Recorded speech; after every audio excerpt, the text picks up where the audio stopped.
All right, guys, I'm here with Dwayne from Magpul. He's a great dude. You know a little bit about this stuff. Well, sure, been around a little bit. So Magpul's been getting beat up for some of the new products, and I don't know why, but he's going to show us around. So take a look. We'll start with probably one of the most controversial things that we've started releasing this year, and that would be the ejection port cover, right? So that little guy, some folks have said, well, why did you bother to make an ejection port cover? Well, we made an ejection port cover because it was kind of a fill-in program. We had some, between some of the bigger programs, we work on smaller things that are smaller scale things, and this was one of the things. We said we'd never make an ejection port cover until there was a reason for us to make an ejection port cover. And this thing is actually a little slick, pretty slick. This little guy works like an HK charging handle, I guess is the best way to talk about it. So that little lever, you take that, rotate it around, pull it back like that. That takes the bolt out. You just throw that thing in there, let the bolt go, make sure it's in the detent, and now that's your ejection port cover is installed. There's no loose spring, there's no C-clip, there's no anything to mess with, and your spring leg can never come out and let your cover flop. Of course, yeah, it's polymer, so you don't have to wipe it with oil or whatever. But the real thing is it costs about the same as a GI ejection port cover, and it takes 2 seconds to install. So that's cool. That's, people were all up in arms about that guy. So easy to put on, even the guy that made it. Yeah.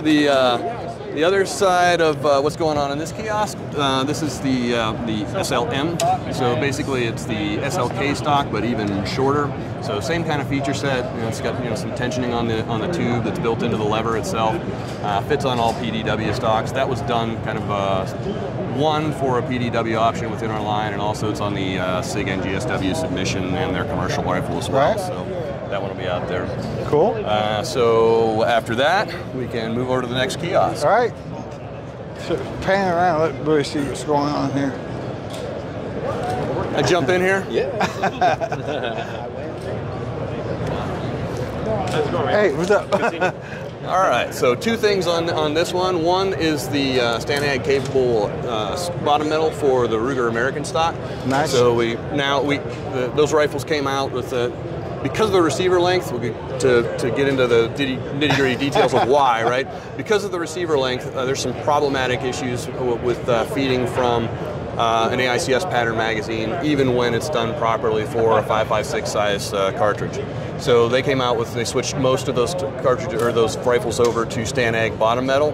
We didn't have an option for that in the line to be able to do that, even for the receivers to do that, so we just went ahead and did that. So now you can, all the 5.56, 300 blackout rifles, 350 Legend, you can go ahead and use a STANAG compatible magazine. Very popular rifle. It is. It's actually, it's a great deal because they shoot extremely, extremely well, especially at the price point they're at. So we're big fans for sure.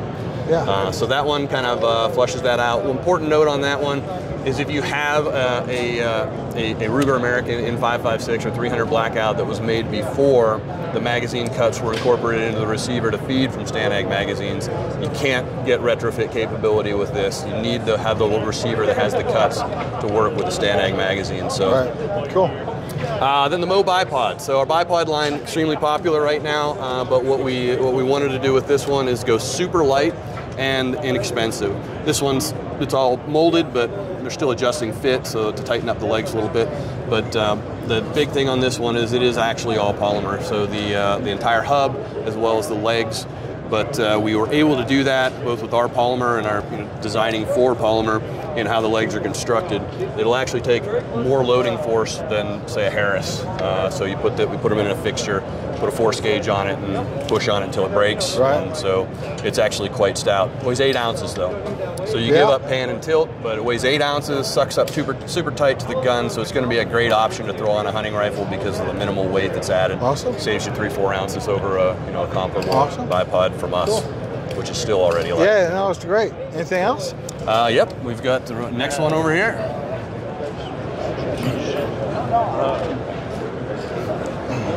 I buy like relatively expensive. Pardon? Sorry. Pardon? Oh, no, sorry. So the Pro chassis has been around for a few years right now, and the options with both folding and non-folding. But what we have up here is the Pro Lite. So we did the PRS Lite last year, which is a similar functionality. The tooled adjustment of the back end of the Pro light is exactly the same as the PRS light. It kind of works like a UBR. You loosen the adjustment screw and it slides back. The cheek riser, same thing. There's a screw that controls that. So it's not a toolless adjustment like the Pro back end, but what that allows us to do is make a vastly more simple back end, and then the price point goes way down as well. So we saved £1 because it no longer has the big billet skeleton that the Pro does. Yeah. So it's 4.4 pounds, and the price is $600 MSRP. So we saved, you know, this will be a fixed, it comes fixed, but you'll still be able to throw the block in if you want to make it into a folder. So $600 instead of the equivalent stock being $900, saves us $300. Yeah. The interesting thing is from that point forward, they're exactly the same. Okay. So every part that interfaces with the rifle is exactly the same as the Pro chassis. Okay. So all the same rigidity and everything and construction methodology. Perfect. Okay. And let's see, I think that's what we've got on. Yep, that's it on this one. Pardon? Pardon? So over here, we're kind of finishing out the suite of products that we've done for the roller blade blowback series of firearms here in the 9mm size. The drums are just about to ship. We finally got through testing. I know a lot of folks have been waiting for the Glock PCC and pistol drums and the HK drums. The problem with that, you know, it's been 2 years for some of those and it's taking a long time, but we do 10,000 rounds per drum to test cycle, and you know, a half dozen or so drums. And if anything goes wrong, we got to start over at the beginning. And you know, during 2020, 2021, 9mm has been a you know, if you need 500,000 rounds of 9mm, it's a little bit difficult to source it sometimes. I don't think people appreciate the lengths that Magpul goes to test magazines. I don't think they. No, I don't either. And it's you know, and that shows out when the government tested at Aberdeen. They did a 250,000 round test of the Gen M3P mag, and the magazine went 31,854 rounds between magazine related stoppages, which is kind of a staggering number when you think about it. You will shoot out multiple barrels before you'd have a stoppage that's because of the magazine. So it's and that's because we do the amount of testing that we do. Yeah. But here we did a brace with similar functionality, a collapsible kind of functionality, and this is exactly the same thing. So the mechanism here is the same, except we made this one kind of beefed it up on the internals to make sure we'd pass all mil-spec drop tests. So this will pass a negative 65-foot drop on the gun, the whole deal, multi-axis. So durable, and it's basically an SL back end. Same butt pads are replaceable or interchangeable. But super easy to function this thing. It's very ergonomic and kind of grab that, out it goes. One position on that. It's a very reasonable length to pull if you really want it longer, which I don't know why somebody would, but you can put the extended butt pad on there. And super easy to use. The other interesting thing is anybody that's into roller blade blowback firearms understands that the collapsible stocks from HK are one, hen's teeth right now, and two, about $1,200 if you can find one. Right. And these are $159. Oh, that's awesome. And it kind of fills out the whole rest of the deal. So now you can have a completely Magpul MP5. No, it's great. People worry about those drop tests, and the gun might make it, but you won't. And it is, it's some of the tests, especially at negative 60. If I drop in negative 60, I'm going to break for sure. But yeah, that's what it is. Negative 60 to positive 180, 5-foot drop on the polished concrete, multi-axis, you know, per TOP 0302045, right. Which is the kind of the mill standard for all those tests. And every product that we test that's with the exception of like some of the brace products that have some different construction. Right. But everything we do is intended for hard use. We absolutely test it to those standards. So cool. Anything else? Included. Yes, indeed. So we'll jump into this one, which is kind of exciting.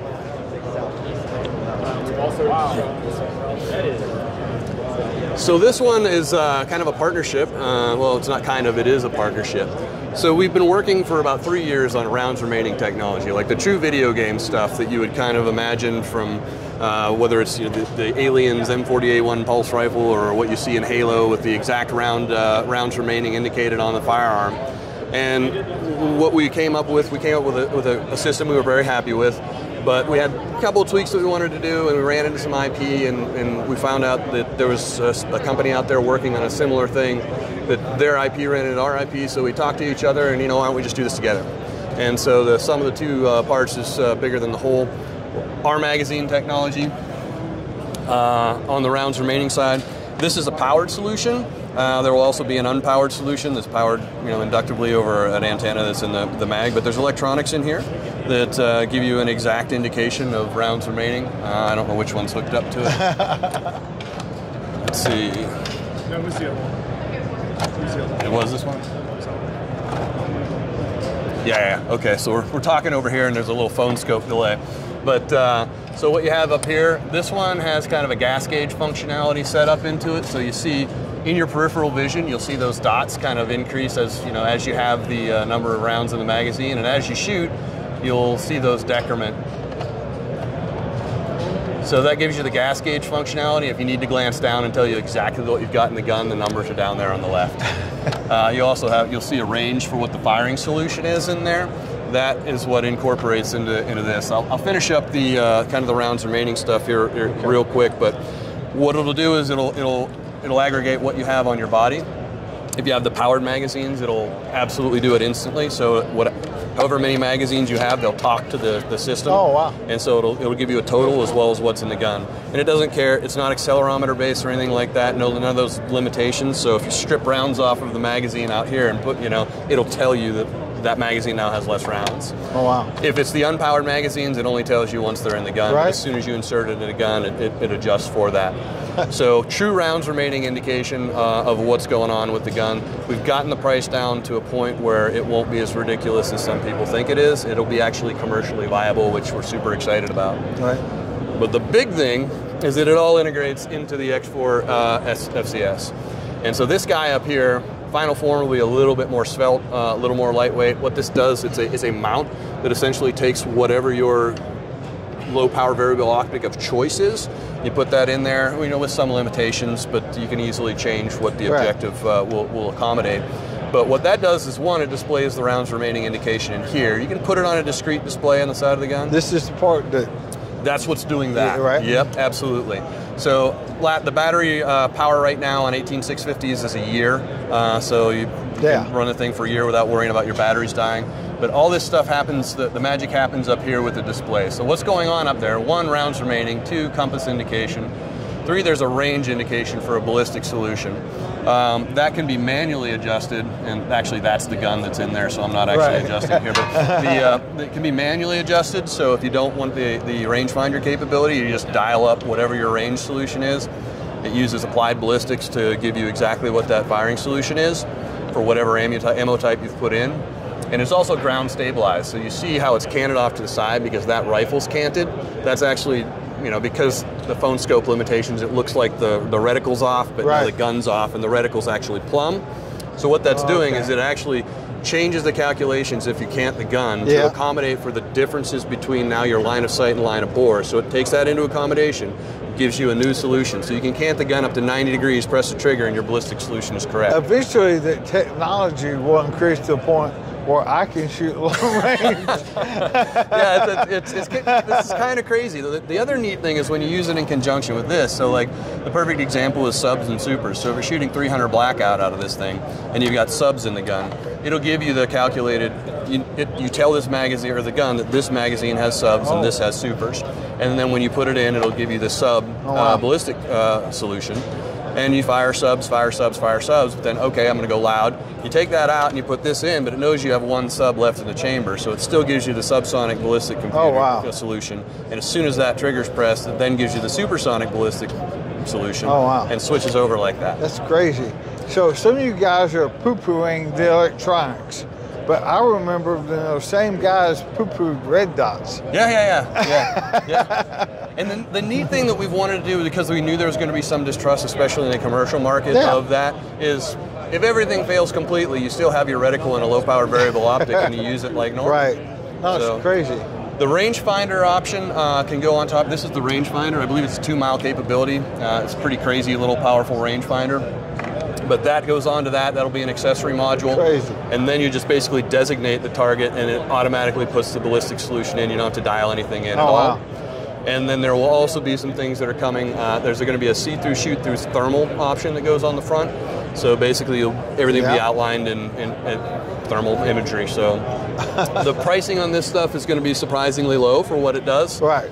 You know, we don't want to talk, you know, finitely, but somewhere between, you know, 2,000, 2,500 for the system. So, which is, when you look at the, you know, kind of what the military solution is at like 11 grand. Yeah, 10. You know, I was going to say 10. Yeah. So it's, and we're super excited about it. There's a bunch of other things coming with the partnership with Magtech or Maztec. Some of these programs are like the FCS. That's a Maztec product. We're helping with requirements and bringing it to market. Cool. The rounds remaining system is truly a completely collaborative effort. And there'll be a bunch of other things like this in one side of that spectrum or the other. Right. But some really cool. I don't want to call them gadgets because there's so much more than that, right? But and there's goggles with the capability to put the heads-up display information in the goggles, and you know. It's going to be cool. No, it's great. Anyway, so a lot of stuff coming from this partnership in the future, but super excited about where this is at. You can expect this. The target here is early 2023 on this. So, you know, a lot of things can happen in that amount of time frame, but this works right now. This is not fantasy. This is not fake. This is not vapor. All this stuff works right now. It's just kind of refinement, final package, and getting all the components underway. Okay, anything else? One more. All right. The update on the Fdc Ftp. Yeah. Follow me. You're doing it too? Yep, go ahead. All right. So, we talked about this last year, and of course, you may remember the FMG, which is a concept gun from like 2007, 2008 timeframe, which was purely a concept gun. It was, you know, not in a form that we could ever actually bring it to production. It just, you know, wasn't, you know, sturdy enough. All the considerations of handling weren't there. This guy is going to be for real. We just got back the regulatory classifications, so the FDP is going to be a Title I pistol. Okay. So you will shoot it just like a pistol, and you'll be able to buy it like any other pistol that you want to get. You can then Form 1 change out the back cover to the FDC if you'd like to shoot it as a carbine, or you can buy the FDC as a you know, a Title II four-barreled rifle right from the get-go.